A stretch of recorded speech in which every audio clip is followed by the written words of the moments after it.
Buenas tardes, mi nombre es José Gallardo, estudiante de la Universidad Fermín Toro, y en esta oportunidad vamos a hablar sobre lo que es la formación de la personalidad y la estructuración de la personalidad criminal. Según Sutherland, quien fue el que desarrolló este estudio considera que en su teoría que existen dos elementos fundamentales en el aprendizaje de la formación de la personalidad delictiva. El primer elemento identifica el contenido de aquello que se aprende, es decir, las técnicas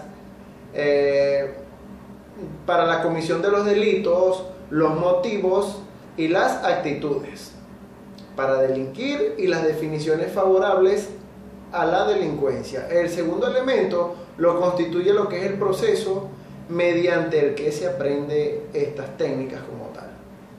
El primero el que habló de los psicópatas fue Jean Pinel, y es quien en vez de emplear la palabra psicópata empleó la calificación de manía sin delirio, y con esta calificación quería designar a aquellas personas que se mostraban con actitudes agresivas, que eran personas aparentemente normales, pero expuestos a determinadas circunstancias y actuaban con ataques de ira y no tenían sentimientos de culpa.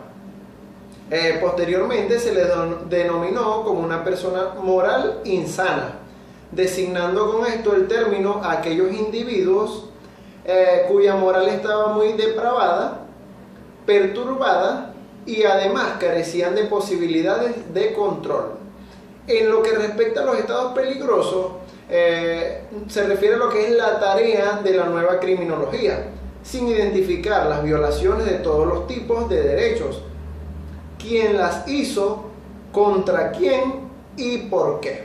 Ejemplos podrían ser el imperialismo, el sexismo, el racismo, la pobreza, y según esto el criminólogo podría calificar de criminal al mismo sistema como tal, pues. En lo que respecta a las predisposiciones agresivas, se basa en lo que es el concepto de la agresión adaptiva social, que puede relacionarse con aspectos de la teoría sociobiológica. Considera que es una tendencia natural que en ocasiones o por algún tipo de alteración biológica produce conductas altamente agresivas. La violencia y su sustrato psicológico, la pérdida de los valores e identificaciones con el tipo de estructurante crea un desequilibrio que se manifiesta en trastornos psíquicos con gran impacto social, como lo son en especial los trastornos antisociales de la personalidad y el abuso de sustancias psicoactivas, así como también la violencia. La criminología clínica se basa en el método clínico y en la interdisciplina para conocer el individuo que cometió el delito, y la víctima se domina en criminología clínica porque proviene del griego kline, que significa lo que es lecho, o sea, cama. El medio clínico tiene como labor la de observar y diagnosticar, además de pronosticar, al paciente en la cama. Estos son los grandes objetivos de la criminología clínica. En las teorías de Klepper, la sanción de los delitos hasta el siglo XVIII se caracterizaba por su crueldad. Era época de luces donde se adaptaba a la realidad social y política. En la ilustración de Newton, Kepler y Copérnico, los fenómenos naturales se explicaban sobre la base de la razón y bajo las leyes de la casualidad, separándose de los dogmas religiosos. Influye en la separación del Estado y la Iglesia Católica, y en esta época surgen las garantías procesales, las garantías penales y el principio de la legalidad penal.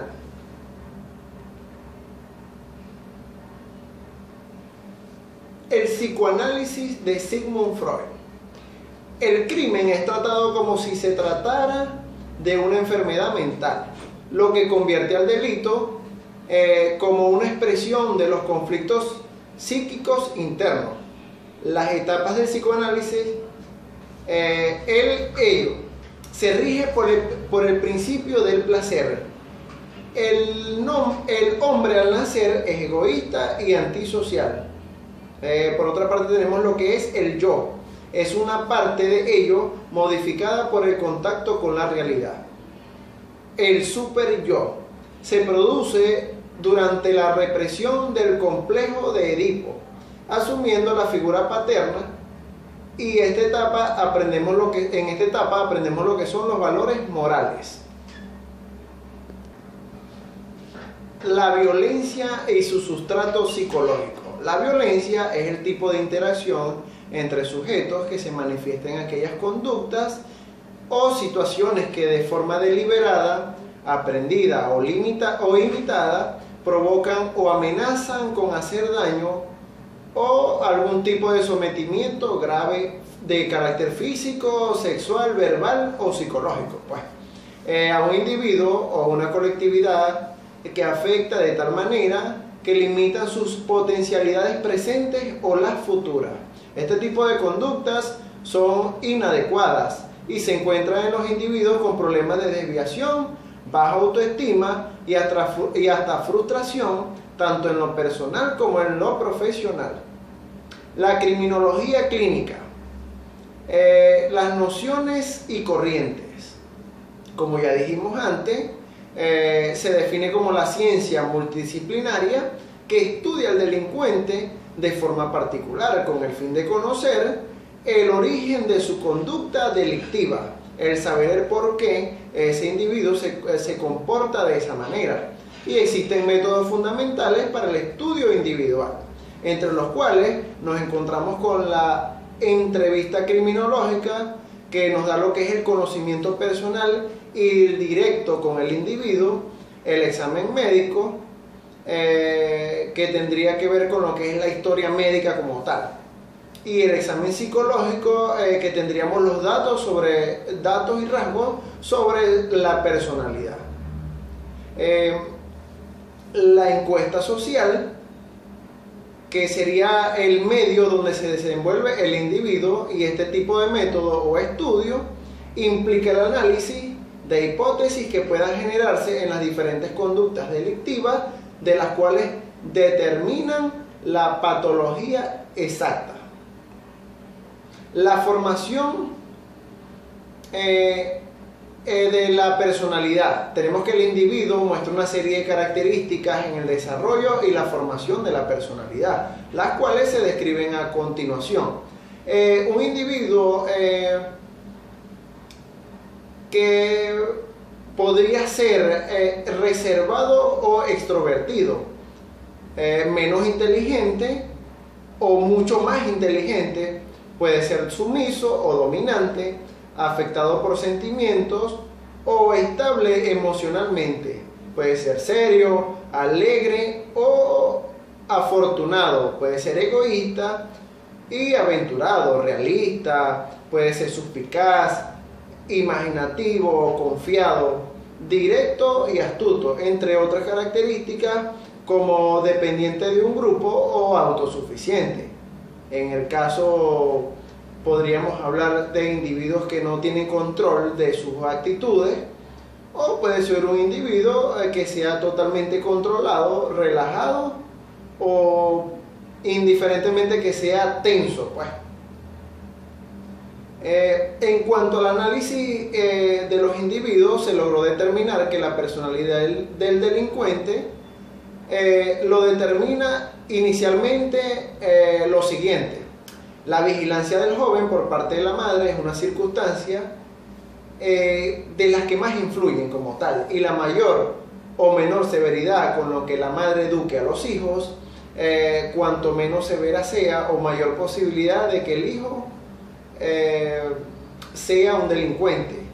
El factor de clima, de armonía o la poca armonía en la familia también determinan el comportamiento de un individuo.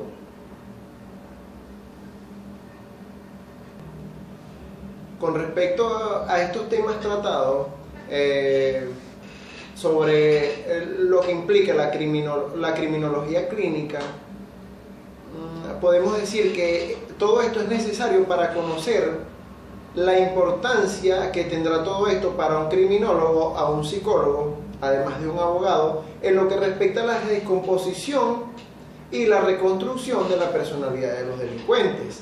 Todas las ideas o corrientes en las criminologías son especializadas en el estudio del ser humano y surge de esta, la criminología clínica, que engloba todas estas áreas: la criminología de la anormalidad, la criminología del desarrollo, la de la personalidad, la de la criminología psicoanalítica y la criminología conductual.